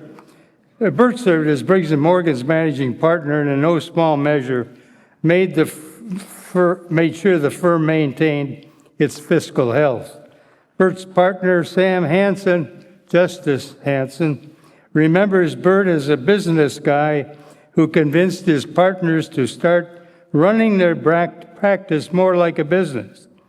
With his background in business administration, Bert urged the firm to implement business systems, and we bestowed upon him the name of Cash Flow Swanson. He also provided the leadership in opening the firm's Minneapolis office and was instrumental in effecting the merger in 1983 with the Minneapolis firm of Levitt, Palmer, Bowen, Rotman, and Scher. But Bert was not just a fine managing partner. He was a consummate business lawyer, always the well-dressed gentleman wearing his signature bow tie. He was highly respected by his fellow lawyers throughout the Twin Cities and the state, and he was a mentor to many young lawyers at the firm. They had the highest regard for Bert and for his ability and for his honesty and integrity, which were beyond reproach. Bert enjoyed summers at with his family at their cabin in Hayward, Wisconsin, golf at Somerset Country Club, and winters at Bonita Springs, Florida, and winter ski trips to Aspen and Vail with the Young Men's Downtown Association, which is still operating, but those of us who were in it at the beginning aren't so young anymore. And Bert was my companion on several memorable spring canoe trips to the BWCA. He was unfailingly engaged with his family in community and church work. He was actively involved with the Boy Scouts, the JCs, and held many leadership positions in both Ramsey County and Minnesota bar associations, and served on corporate boards and was an independent trustee for several trusts. Bert believed in the importance of doing things properly. He had strong values and lived by them, whether that meant helping a friend, offering thoughtful advice, or simply making time to catch up even when he was too busy. He had a deep sense of duty, and it showed in the way he lived and the relationships he nurtured. We are grateful for the friendship we shared with Bert over the broad spectrum of our lives, from our early years as young lawyers at Briggs and for our many years as partners and into our retirement years, and we deeply mourn the loss of our colleague and dear friend and extend our sympathy to his family. Respectfully submitted, Bernie Friel, Dave Forsberg, and Sam Hansen.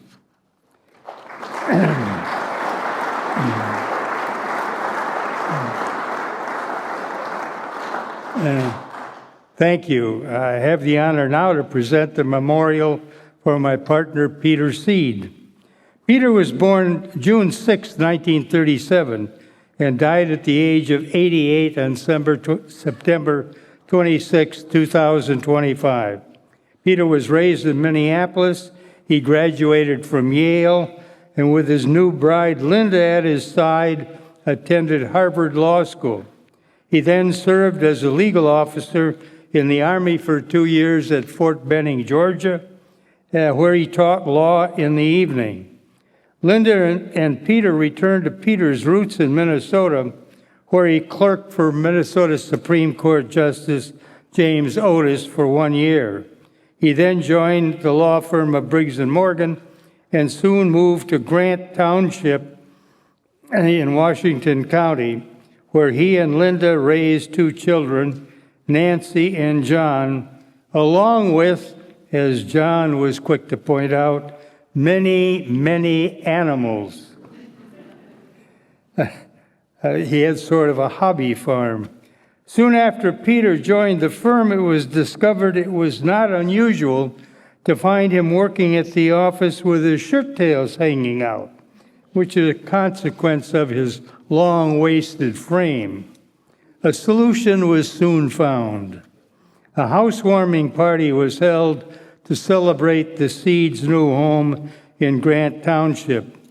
The housewarming gift from one of Peter's innovative and inspired colleagues was a set of lead sash weights with instructions on how to attach them to his shirt tails.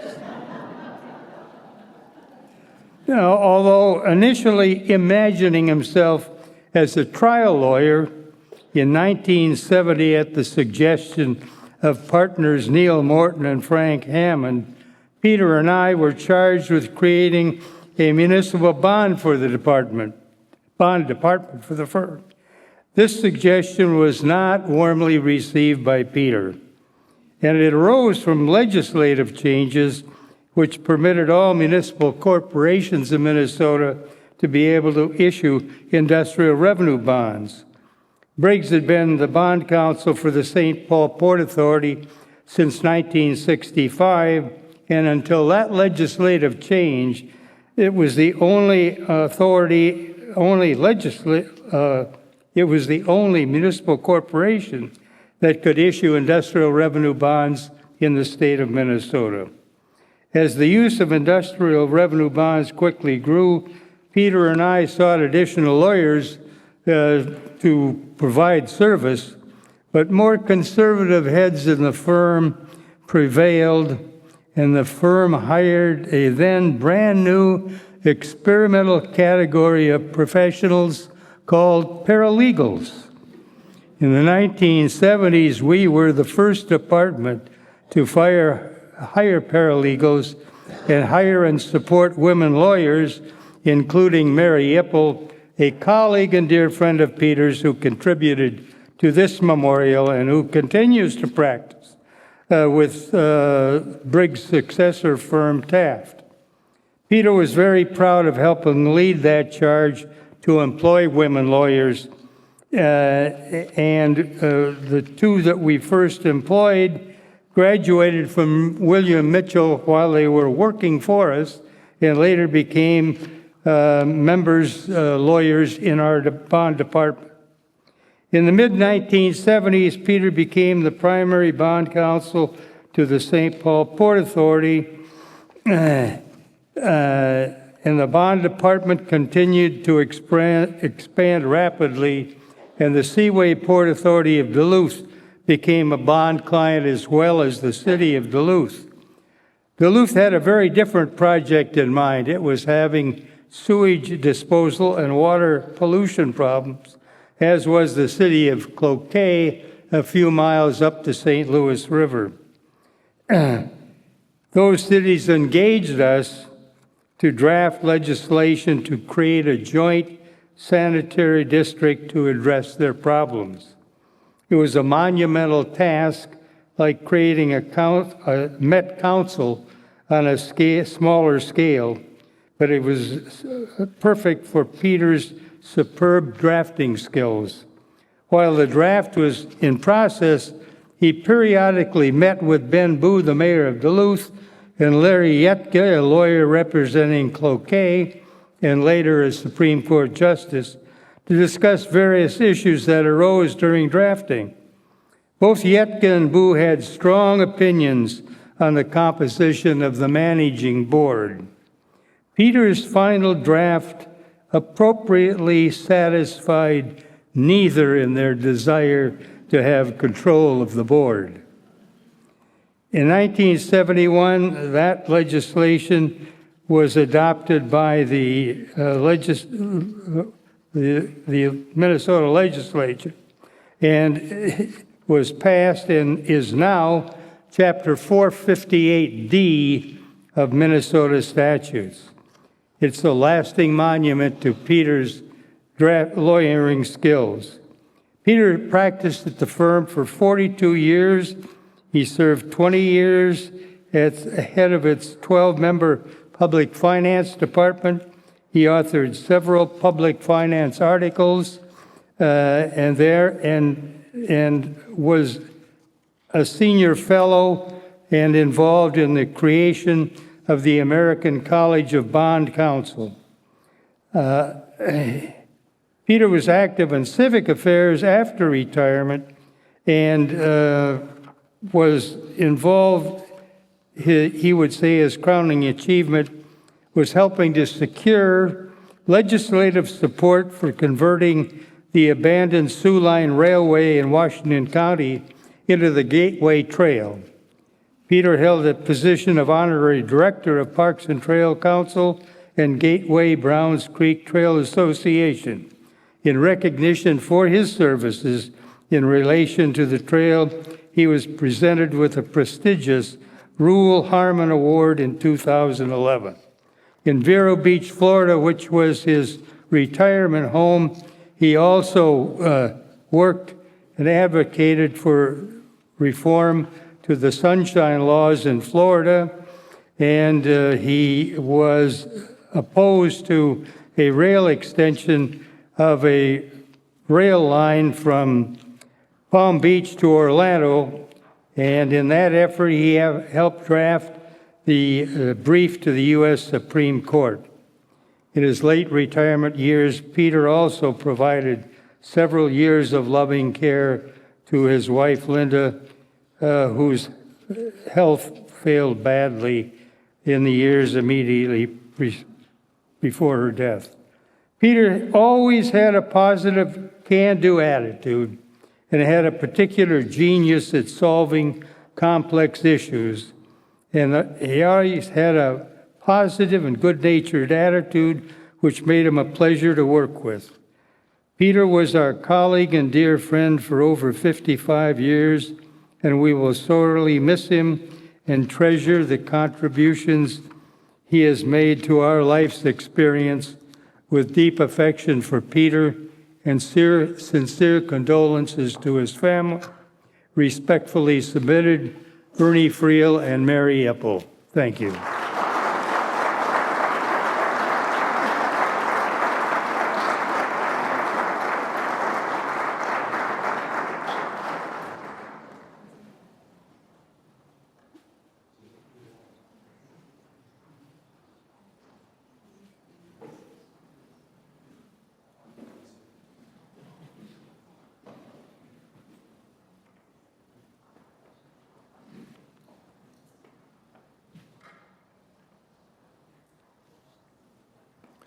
May it please the court.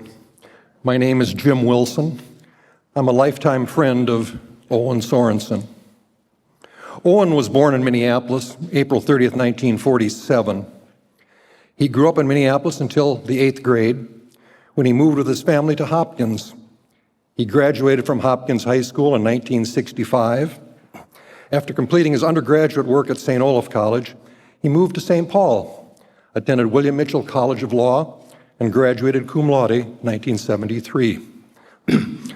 Owen joined the law firm of Stringer, Donnelly, Allen, and Sherwood upon graduation after having clerked there during law school. His enjoyment of law was evidenced by his 50-plus year career and the fact that he was still in his office until the last year of his life. He truly enjoyed the association he had with other clients, lawyers, colleagues, and many legal friends he'd met over the years. His family says he was humble, mostly, but fiercely competitive. He considered himself a problem solver. He enjoyed recounting his jury trials, which numbered over 200, to others. He was always curious as to what kind of verdict they would come up with. He enjoyed their answers. Owen answered the call many times in the middle of the night to help friends, friends of friends, and family members. He just felt that was part of his job. Owen was more than a lawyer, though. He enjoyed life fully. He was married to his high school sweetheart, Susan, for more than 55 years. They have one son, David, and his wife, Hallie, a grandson, Sam. Owen was known for his clever wit and fun disposition and a sense of humor. One of Owen's true passions was golf. He played in Minnesota and Arizona, where he made many friends golfing. He was most proud of his 3 holes in one. Actually, he won a car on one of them. He prided himself on introducing his grandson, Sam, to golf. He shared his love of the Golden Gophers with his family, and Owen was always active. He was an accomplished runner, finishing several marathons, and his daily routine always included a workout. He enjoyed soccer, sailing, and gardening as well. Owen died peacefully in his sleep on July 8th, 2025. Thank you.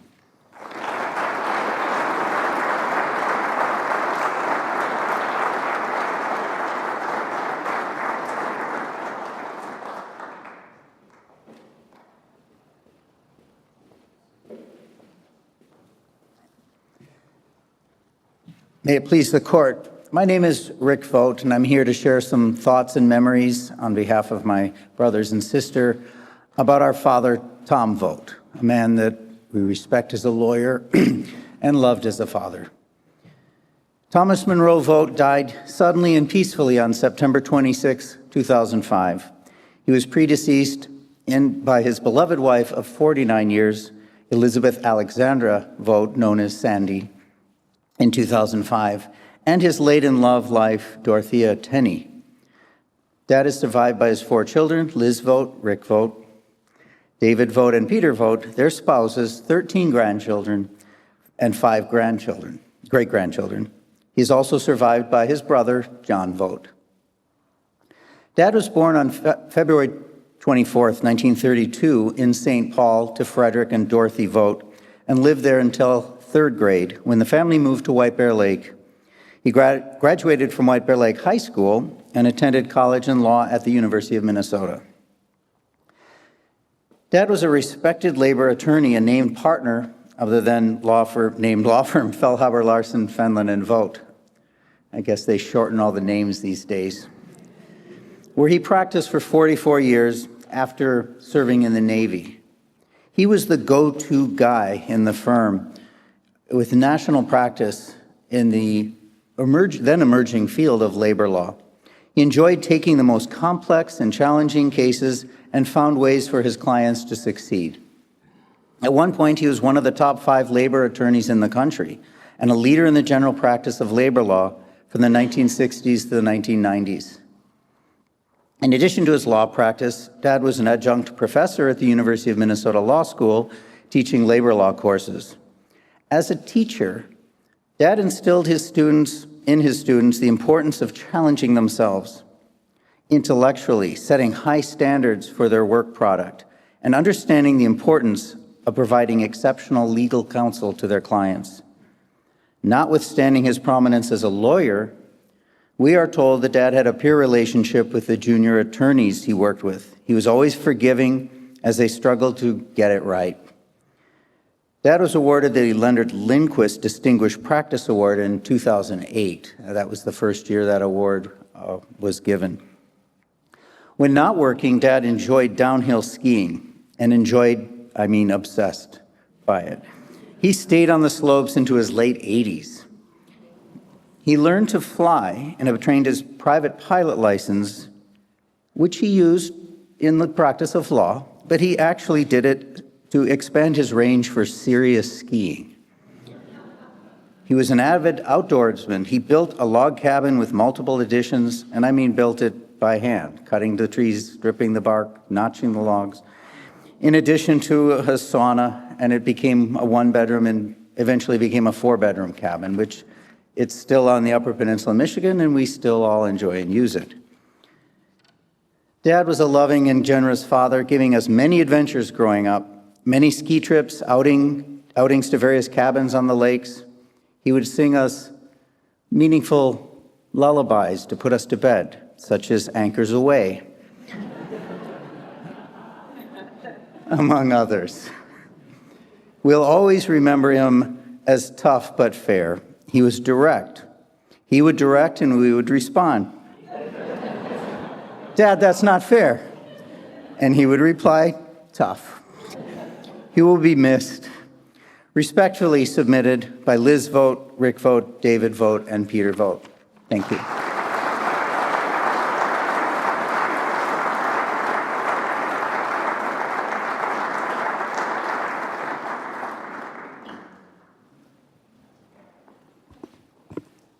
Chief Judge Gruing, may it please the court. It's been a while since I've done that. My name is Tom Gilligan, and I am presenting this memorial to Charles H. Williams, Jr. From my friend and colleague, retired Judge Margaret Marinan, on behalf of the Williams family. Charles was born in Chicago, Illinois on January 31st, 1930. He passed away March 27th, 2025, at the age of 95. Charles was the eldest of 10 children born to Dr. and Mrs. Charles H. Williams, Sr., who moved from Chicago to St. Paul's historic Rondo neighborhood early in Charles's life. His father, one of St. Paul's earliest black dentists, built a legacy of professional accomplishment, community service, and high expectations that Charles carried throughout his life. Charles graduated from John Marshall High School and the University of St. Thomas, where he was named the first black Mr. Tommy in 1958. This distinguished award recognizes academic achievement, community service, and high expectations, all of which Charles carried throughout his life. A U.S. Army veteran, Charles served in active duty for 3 years during the Korean War, as well as in the Army Reserves for an additional 6 years. He went on to receive his Juris Doctor from the William Mitchell College of Law and was admitted to the bar in 1963. He and his lifelong singing partner, Janet Dittberner, married in 1960. They imbued their 4 children with a rich commitment to create a just and caring community. Charles is remembered for his service to community, including 3 decades as a defense attorney and Ramsey County Public Defender, and his 21 years as a dedicated and revered family court referee for Minnesota's 2nd Judicial District. His rigor and high standards for preparation of the courtroom were legendary, as was his commitment to equity and fairness. I always knew when I showed up in his courtroom to be prepared, early, and I minded my P's and Q's. Among his most treasured judicial honors was his recognition by the Hmong Clan Council of 18 for his efforts to understand the uniqueness of Hmong culture and its relevance to family. Charles's service to community also extended beyond the courtroom. He served on numerous community boards, including the Halleck Hugh Brown Community Center, Friends of the St. Paul Public Library, the Board of Trustees for William Mitchell College of Law, the National Bar Association, and the Minnesota Association of Black Lawyers. He also helped found and administer the St. Paul Urban Coalition, raising funds throughout the 1980s and 1990s to help hundreds of inner-city students of color attend college. He was a leader in the Conference of Black Catholics and a trusted, sought-after advisor throughout the Archdiocese and the broader community. Faith and music were central to Charles's life. His Catholic faith furnished the platform for his lifelong service to community, both through his music with the pioneering Friends and Relatives music group, as well as his work as a cantor at St. Peter Claver Church, his childhood parish in the Rondo neighborhood. Parishioners were able to hear his rich tenor voice on a weekly basis well into his late 80s. I got to hear his beautiful voice every Sunday at Mass when Charles sang with his group at the Church of St. Luke. Charles's love of faith, music, and legal community merged his longstanding commitment to the annual Red Mass held at St. Thomas University. He spent countless hours selecting and practicing its music. And when he and his ex-wife, raised their voices together in song at that Mass, their heavenly sound filled the rafters, raising goosebumps on all. Charles was an iconic and powerful example of commitment to community, to justice, and to always doing it the right way. He was a mentor and friend to many, always greeting you with a smile as he passed you in his daily stalking of the St. Paul Skyways. Our community is grateful for all he did in his 95 years. Respectfully submitted, Margaret Marinan, on behalf of the Williams family.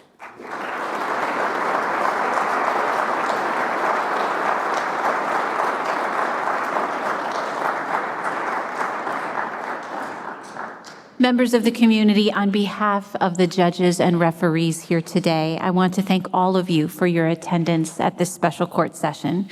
We know how valuable your time is, and we appreciate the time you took to honor those we remembered here today. And now the deputy will call the session to a close.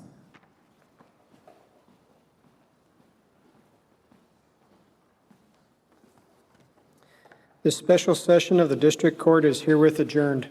Have a good weekend, everybody.